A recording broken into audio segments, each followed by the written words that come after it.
Truth, the true or actual state of a matter. Conformity with fact or reality. A verified or indisputable fact, proposition, principle, or the like. The state or character of being true. Actuality or actual existence. An obvious or acceptable fact. Truism, platitude. Honesty, integrity, truthfulness. Ideal or fundamental reality apart from and transcending perceived experience. Agreement with a standard or original. Accuracy as position or adjustment. Fidelity or constancy. In truth, in reality, in fact, actually. There you have the dictionary.com definition of truth. And to continue from our quick discussion last week, this week will be very similar.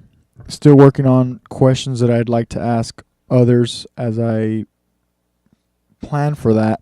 The main planning stage of that right now is definitions, questions and more questions, because it's one. So to start, last week it was the first podcast episode in a month, and I had planned to pick it up. So here we are, and I want to talk about truth. And so in the week since last week to this week, my current situation hasn't really changed, and what I've realized is it's testing my patience. And there's a Simon Sinek video which I'm going to talk about here in a bit, and I'll post all these links as far as videos and things I've been using. I forgot to post the links last week, but I'll do it for this week as far as links to the books and videos that I'll be mentioning.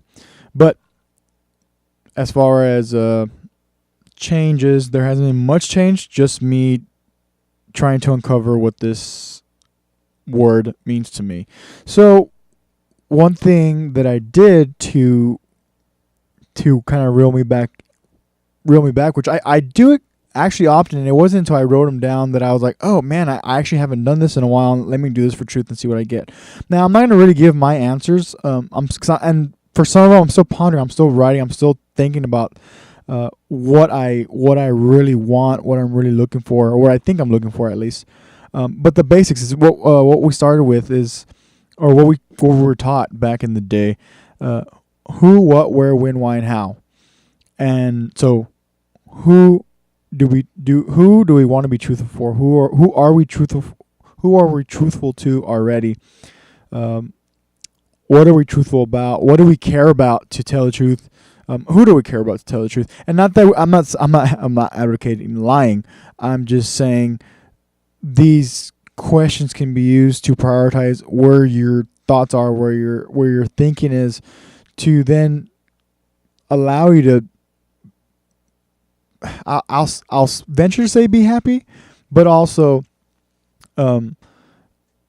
get you to a place where you're looking forward to waking up every day and doing those things for those people, wherever, whenever, and because you want to, and it's what you know that you can give 110% to.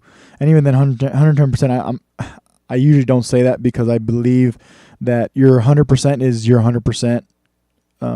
Now there's a lot of mental fortitude, and as you start breaking those barriers, you realize that your 100% keeps elevating, which is pretty cool.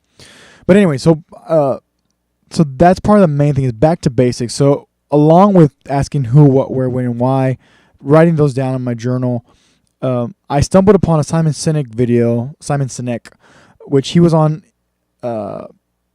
Impact Quest, and we talked about this because there's a segment at the end where it's the millennial question. It's a why are millennials entitled, and Simon Sinek gives all these reasons why. So I don't believe I've ever seen the whole video all the way through, and because of that, I decided, you know what, I found this video for a reason. Let me join this with my back to basics thought for the week. And so I watched that video, and and I listened to it. I think it's only about 30 minutes. Like I said, I'll post this in the show notes. But I listened to it, and he kept going, and he's everything dealing with leadership, obviously. And I've mentioned and read his book, Start With Why. I still use it. I at least use the premise, starting with why, to then lead me to all the other questions that I hopefully can answer truthfully and I guess righteously. Righteously is probably the better word too, because at least I know I'll whatever I'm doing with these in mind, I'll do it with conviction. Another book that I don't know what order it is, but there's another book he has titled Leaders Eat Last, and that's his venture with military and how leaders, especially chain of command, they eat in the chow hall from lowest rank to the most senior. So I listened to that video, and as it kept going, progressing, some of the characteristics of being a leader is courage, vulnerable, and then courage and being vulnerable. And one of the things about being vulnerable is, who would I like help from? That's the question that I wrote, because the vulnerability is admitting that you need help and putting your emotions aside from that. And so what I wrote, I put ATN, which I'm using that as an acronym at the moment. Truth. I've had to get back to my basics, and because Simon Sinek, Tony Robbins, Dr. Brené Brown, Jim Rohn, in the past 2 years, along with Jocko Willink and many others, John Eldridge, those have been my basics for the past 2 years that have helped me get to where I'm now. And even then, it's interesting because the dichotomy is like, I feel like I'm going through changes. And even the little intro that I just created for YouTube and the song that you heard on, that you've been hearing as of late since I've changed the intro to the podcast, it's called A Change Is Coming. So if you can tell back, several weeks of episodes, it is a little more, let me use Jim Rohn's word. It's be serious. Don't be grim, but be serious. And so that's what I've really honed in this year and then leading up to now.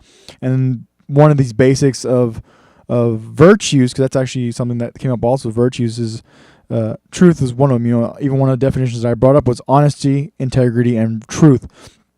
So because of that, it's like, okay, so I started just writing all this stuff down and going back to basics and getting out, and really, like I said, I have a goals journal just for goals, and there's a Jim Rohn video which I'll have tagged below of how he goes about setting long-term goals, which is 3 years, 5 years, and then your dreams, your absolute dreams.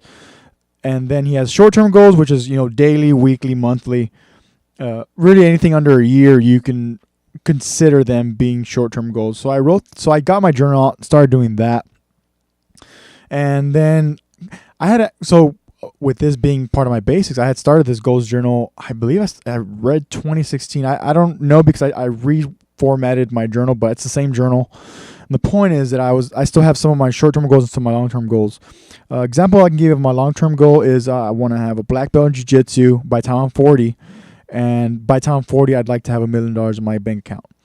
Or my investment account, but my bank account would be better. So just to give you an idea of that. Now, one thing that Jim Rohn talks about is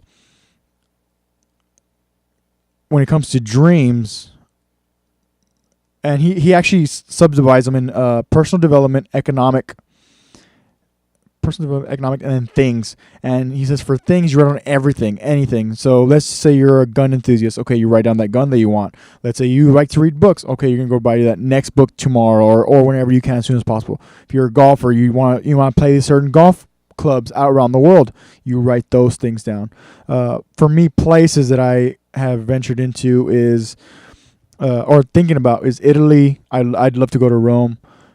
Venice, Greece. Those are some of the places abroad that I'd love to travel to. And so telling back to my basics is having to write down these goals, new goals, checking off goals that I'm like, why would I wrote that? I probably know, like one of them was a car. I want a new car because I've had my car. It'll be 10 years next May. So May of 2019, I'll have had my car for 10 years. And so because of that, I was like, and so from that time to now, my mind has changed. I'm like, well, I don't want a new car. I'm actually going to use my car as long as possible so I can save money, for one.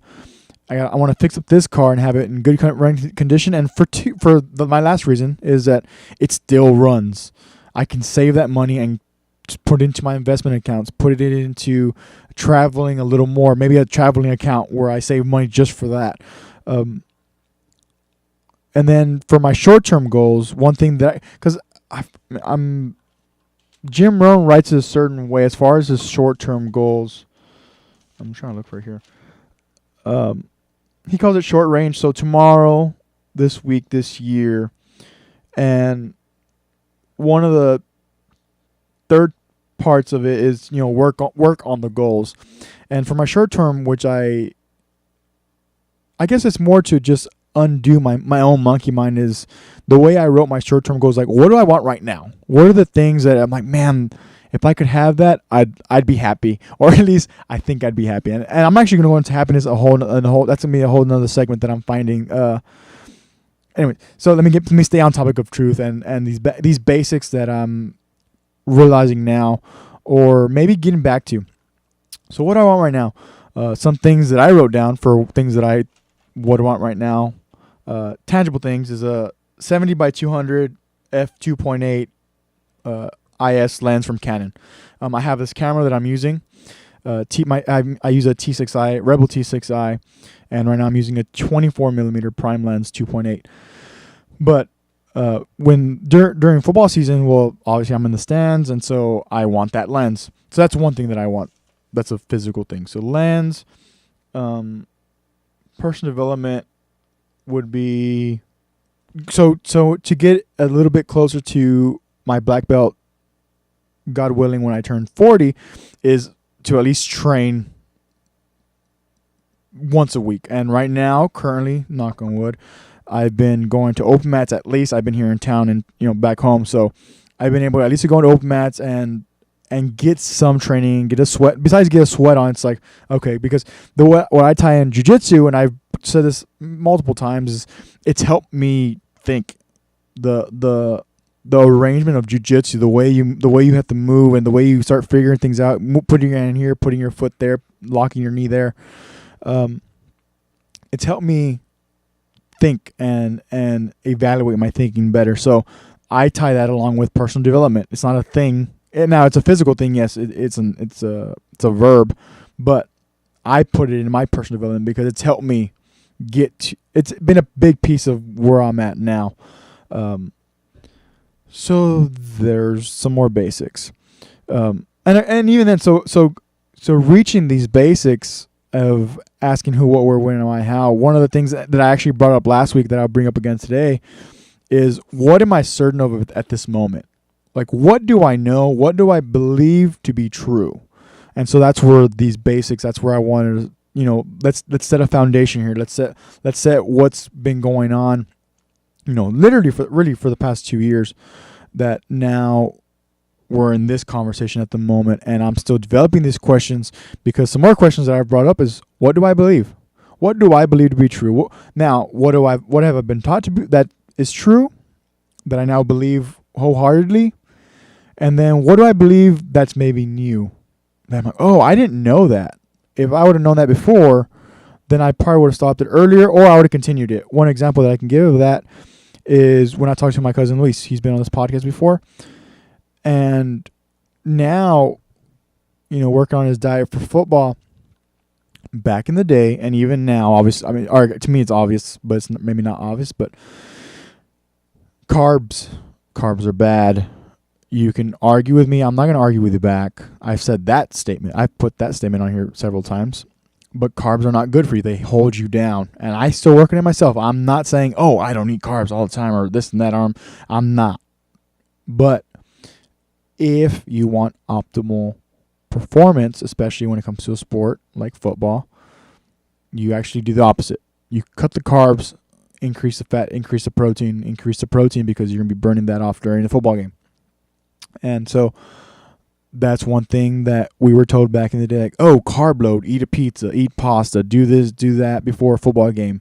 And back when I only played football in middle school, so 7th and 8th grade. It's more 7th grade than 8th grade, because 8th grade we had football games on Mondays or Tuesdays, but on 7th grade I had football games on Saturdays. So the night before I'd go watch the high school football game, I'd have my mom buy me a pizza or something along those lines, and I'd eat the pizza. And sometimes I'd eat the whole pizza by myself. And even now, I mean, I'm still guilty of eating a pizza by myself or with me and Luis. But the point is, what do I believe? It's like, well, I do believe, because even then, so if we want to tell this back a little more detailed, one thing I believe is that when you at least account for your carbs, you're gonna if you want to lose weight, that I now hold that as a truth. We're starting 2016, going through that year, going through 2017, and now mitigating, at least knowing that if I were to cut the carbs out completely, I'd probably lose weight at a faster rate, at least. Yes, exercise has a lot to do with it, but the truth is coming out that and carbs aren't bad. Like rice, there's certain rice, broccoli has carbs. A lot of vegetables have carbs. Those are good for you because they have more good nutrients overall than they do carbs such as empty calories, heavy carbs, breads, actual pasta. So I usually, or lately I've been doing the zucchini pasta or veggie pasta, which is still good. There's still some carbs, still, especially the veggie pasta, but at least it's veggie, at least it's zucchini, and that's still better mitigation than whole on pasta from Olive Garden, which is delicious. I'm not saying it's not. I have it every once in a while, but just saying. And then the last one that I haven't pondered on too much yet, I'm still working through it because I feel it deals with vulnerability and courage, is what do I feel? And like I said, I don't feel like I'm putting it off voluntarily. I'm just getting there. I've had it's taking me only a week to have to go and reveal my basics back to myself, and then one of the last questions is thinking, what do I feel? What do I feel about truth? What do I feel? Maybe why do I feel truth is important? These are questions that I'm now just thinking of as I'm talking out loud for today's episode. But still, in this search for truth, and as we continue this ride, and I'm planning to get Brian back on here soon. We're working on that schedule. I have some stuff that I know I want to bring up with him, and hopefully we can expand on this. But as we close out here, this would be the closing, that you can start uncovering your truth. What do you think? What are you certain of at this moment? Do you know that you don't like this job? Do you know that you love your job? Do you know that you can't wait to see that person next time? Whether it's a date, whether it's a business relationship, whether it's a good friends that you work with, whether it's good friends that you only see once a month because you all have a busy schedule, but yet this once a month, like I can't wait for this moment. What are you certain of at this moment? And if you have a little bit extra time, you can think, what do you believe? What do you believe to be true? And then I feel the dichotomy in the pessimistic part, the sad part to the believe is, where maybe someone told you a lie. How did that affect you? And those are heavy. I truly believe I've talked about this chapter over and over again, but Wild at Heart, the wound, ties in with your father.